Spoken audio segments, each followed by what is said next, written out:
Premier vrai test de Rafael Nadal contre Taylor Fritz à Wimbledon. Alors, l'Ibérique va-t-il tailler en Fritz son adversaire? C'est ce que nous allons voir. Analyse et pronostic. Jingle.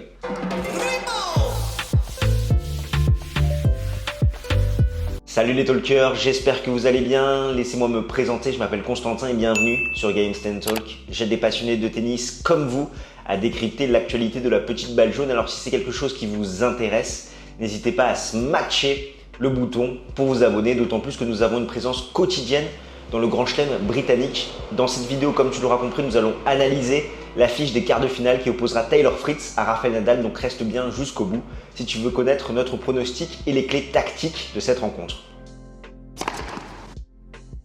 On commence tout de suite avec Rafael Nadal qui connaît une année 2022 époustouflante avec 35 victoires pour seulement 3 petites défaites, des défaites contre Fritz, Alcaraz et Shapovalov.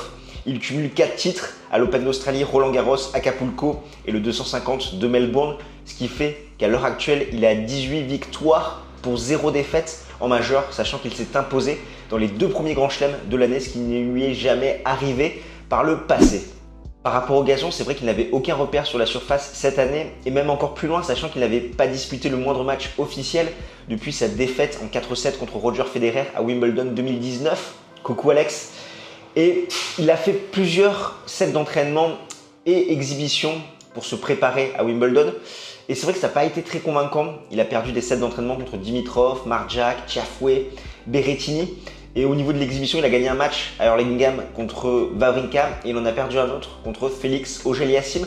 Donc c'était un petit peu le flou total à l'approche de Wimbledon par rapport aux conditions physiques, à son niveau tennistique également sur gazon. En tout cas, il a rassuré, sachant qu'il est en quart de finale. Il est venu à bout de Cerundolo, Berankis, Sonego ainsi que VDZ en huitième de finale. Il a passé en tout 11 h et 2 minutes sur les courts et il a concédé 2 sets, un contre Cerundolo et un contre Berankis. Donc le moins que l'on puisse dire, c'est que le Mallorquin a fait une montée en puissance par rapport à ses 2 premiers matchs où ça a été très compliqué contre Cerundolo et contre Berankis. On le sentait un petit peu raide sur ses jambes. On sait que le gazon, c'est une surface où on a un centre de gravité très bas. Il n'avait pas retrouvé encore son jeu de jambes, également son agressivité. On sait que sur cette surface, pour performer, il doit raccourcir un petit peu ses préparations, prendre la balle plus tôt, frapper un petit peu plus à plat. Là, sa balle avait du mal à pénétrer le court, à faire mal à ses adversaires. C'était encore un petit peu trop court. Ce qui fait que contre Cerundolo et Berankis, il s'est fait énormément agresser. Il a vraiment passé la deuxième contre Lorenzo Sonego. On a retrouvé un Nadal très minutieux, très perfectionniste, qui s'agaçait à la moindre erreur. Et quand on a un Nadal à ce niveau d'exigence-là, on sait que c'est plutôt bon. Il servait très bien, il avait trouvé un bon niveau d'agressivité avec une balle beaucoup plus à plat. Ses préparations étaient raccourcies. C'était beaucoup mieux également à la relance. Il a confirmé ça également contre VDZ où certes le néerlandais est passé un petit peu à côté de son match. Il n'a pas très bien servi. Il allait beaucoup trop rapidement à la faute alors qu'il a quelques armes pour gêner l'Espagnol, notamment sur son côté revers où il peut prendre la balle tôt, le priver un petit peu de temps. Par contre, le petit point noir pour Rafael Nadal, c'est que des fois il a des sauts de concentration. On l'avait vu contre Cerundolo, il veut faire le break le premier. Dans le troisième set, il va mener 2-1 avant de perdre ce set et avant d'être presque double breaké dans le quatrième set et d'être engagé dans un cinquième set. Contre Berankis, il mène 2-7 à rien et pourtant il va avoir une petite décompression dans le troisième set. Contre Sonego, il mène 4-2 dans le troisième set. Il y a cette histoire de la fermeture du doigt, le fait qu'il soit perturbé par les grognements de son adversaire, où il se plaint pas forcément à juste titre auprès de l'Italien. On a pu souligner d'ailleurs son attitude dans la crème liftée et dans notre live. Il va se faire débreaker blanc.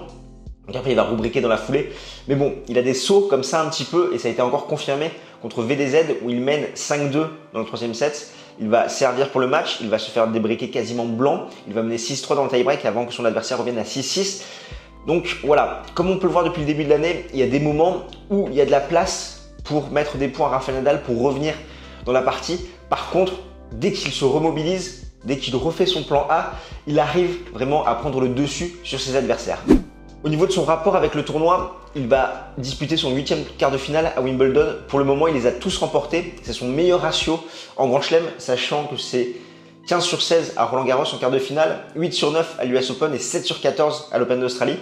Il a été lauréat en 2008 et 2010. Ici, il n'a pu disputer la moindre finale à Wimbledon depuis celle perdue en 2011 contre Novak Djokovic. De l'autre côté du filet, on retrouve Taylor Fritz. Et il est bon de rappeler que l'histoire de l'Américain a commencé à Wimbledon en 2014 chez les juniors où il atteint la demi-finale qu'il perd contre Noah Rubin. Et là, c'est intéressant de voir que finalement, son premier quart en majeur, il va le faire dans ce tournoi.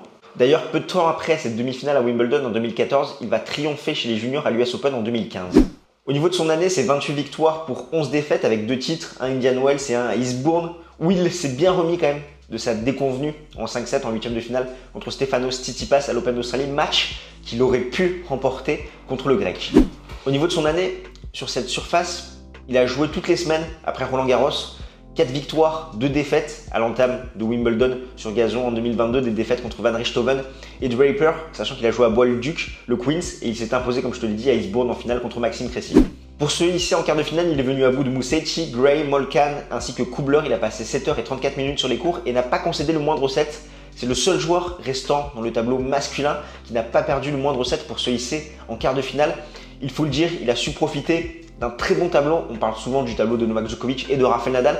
Mais le tableau de Taylor Fritz a été encore un petit peu plus simple. Il n'a pas joué vraiment de spécialiste, pas de joueur qui avait l'expérience en Grand Chelem.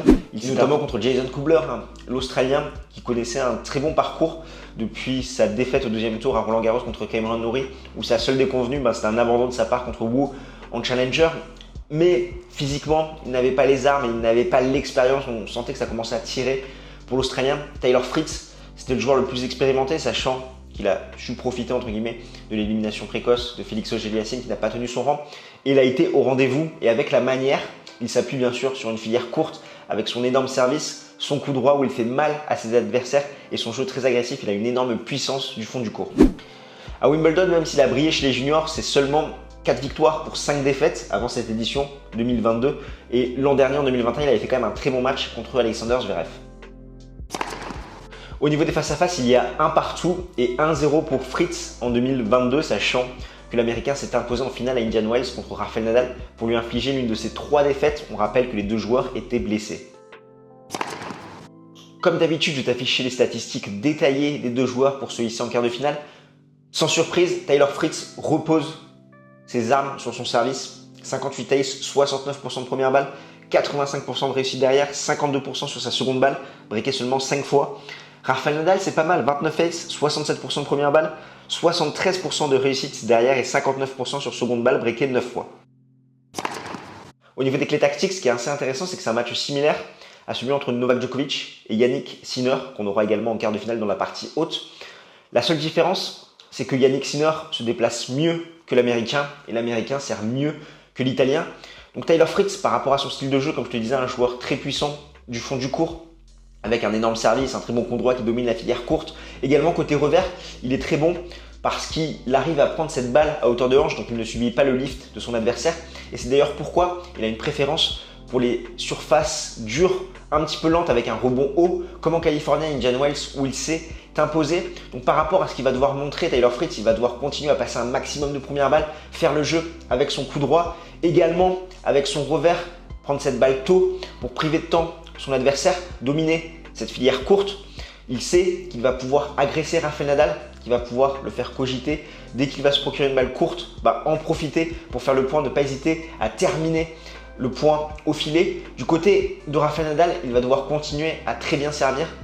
Ce qu'il a fait notamment contre Berankis où il a fait une super performance avec 13 aces, l'une de ses 10 meilleures performances au service si on comptabilise uniquement le nombre d'aces. Il va devoir continuer à avoir une démarche agressive, c'est-à-dire raccourcir ses préparations, notamment côté coup droit pour prendre la balle un petit peu plus tôt, la frapper à plat. À la relance, il va devoir également un petit peu lever son niveau de jeu, on l'a vu trop souvent, retourner un petit peu trop court, ce qui fait qu'en face, ça donne une balle facile à attaquer. Il va devoir également profiter des secondes balles où son adversaire est un peu plus faiblard, on l'a vu 52% de points gagnés sur sa seconde.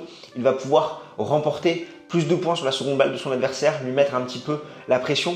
Et après dans le jeu, je te disais Fritz, il aime ses surfaces avec un rebond haut, ce dur lent comme à Indian Wells. Là, Nadal, il va devoir garder la balle la plus basse possible. Ça passe par de la variation avec du slice pour perturber le rythme de son adversaire. Une balle compliquée à réaccélérer avec un slice très rasant.